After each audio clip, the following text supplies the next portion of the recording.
Thank you for coming.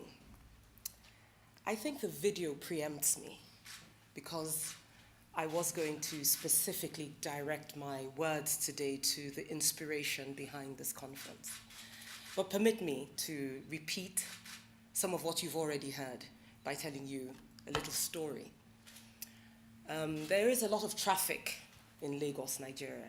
And one day, I was sitting in traffic reading a news magazine. And I came across a story of a young lady whose father had passed. And she chose to run for his seat in office. I wondered about that for a number of reasons. For the reasons that you just saw, but also I wondered whether the atmosphere, the time had come in Africa for us to begin to support not just ourselves in our generation, but the younger ones as well. I wondered how seriously a 19-year-old in certain parts of Africa would be taken if she chose to run for office.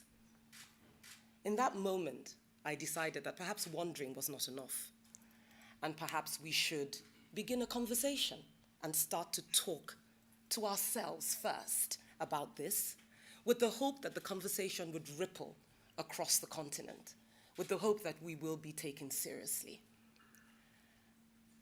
At that point, the idea was, just to get a few solid voices together, voices of experience, people who had walked through the corridor of politics and government, and others who had stood on the sidelines cheering those who had walked on.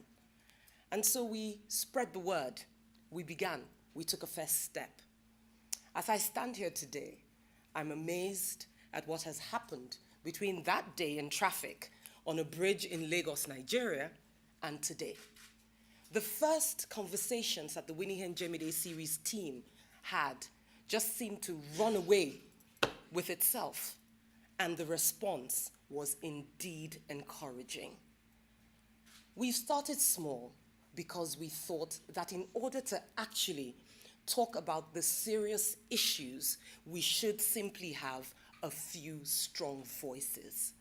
And so this afternoon, I congratulate the women who are here with us to begin this conversation.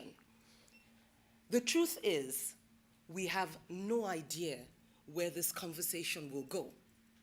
But there is a firm hope in my heart that, as I said on the video, it will not just be a whisper, it will not just be a ripple, but it will become a resounding noise. And I am glad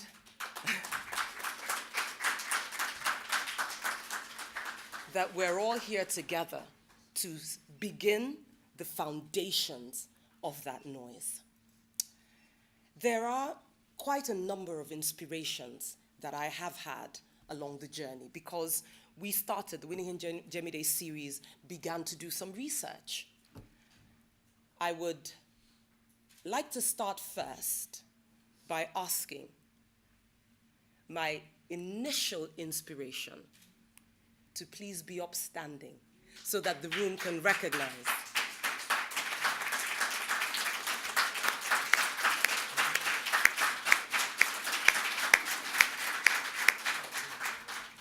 She is no longer 19, she's now 20. I am also greatly inspired by the stories coming out of Africa, the stories in Rwanda, where women now lead in elected positions, women who have come through a completely broken down political system as a result of war to rise up and take the reins and run for office. I am inspired by the stories that have come out of Nigeria, first of women who have gone before me and on whose shoulders I stand, especially for their roles in advocacy. When I say this, I think particularly of market women's unions, the uneducated women who have chorused through Africa saying, yes, it is time. It has taken a very long time to come to this time, but ladies and gentlemen, we are here. It is time, therefore, for us to bring our strengths together.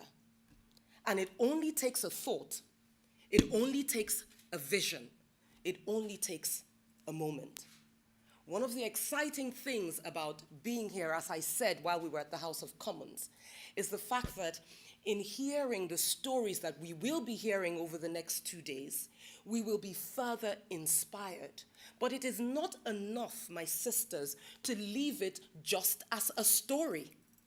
It is not enough to leave it as a feeling that we have when we gather together to say yes or to say perhaps.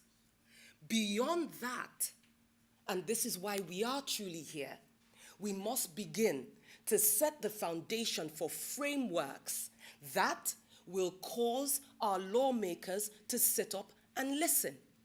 It is time for us to begin to articulate in a cohesive fashion or manner the sorts of stories that we will be handing over to leaders of government to allow them sit up and listen. The good thing about this is we have in our midst today lawmakers, people who can take the message of the next 2 days back to the different countries where we are. We have academics, those who can inspire policy. But most importantly, we have students, young girls, and one young man. This is particularly important to me because we cannot have this conversation without succession planning. We cannot have this conversation without thinking about the next generation. We cannot have this conversation without prepping them so that we can pass on the mantle, so that we can pass on the torch. Otherwise, it dies in my generation. So here we have, I think, 3 tiers. I see people who are older than me. I see people in my generation, and then I see those who are the tomorrow. Thank you all for being here. And I've just been reminded by Mark that I should be speaking about exactly what the outcomes of this gathering will be. The specific hope is that as you break out into your various sessions later today and then again tomorrow, we will be able to put together a manifesto which will, with all our help, be distributed to heads of government so that they begin to understand what ideas we have, because it is difficult, I would suppose, for people who are removed from the issues that we discuss to make the issues around us important. So we must get our views to them. And these views will be captured in a manifesto, which we're working on very graciously with some prestigious institutions, including the Oxford University. So it is serious business that we are gathered here for over the next 2 days.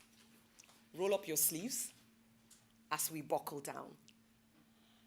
Let me end by speaking about a particular inspiration of mine. And I have talked about a few this afternoon. And he is President Goodluck Ebele Jonathan. The President of the Federal Republic of Nigeria, who has dared to go where few men before him have, and currently has the highest numbers of women appointed across ministries, departments, and agencies in the history of Africa.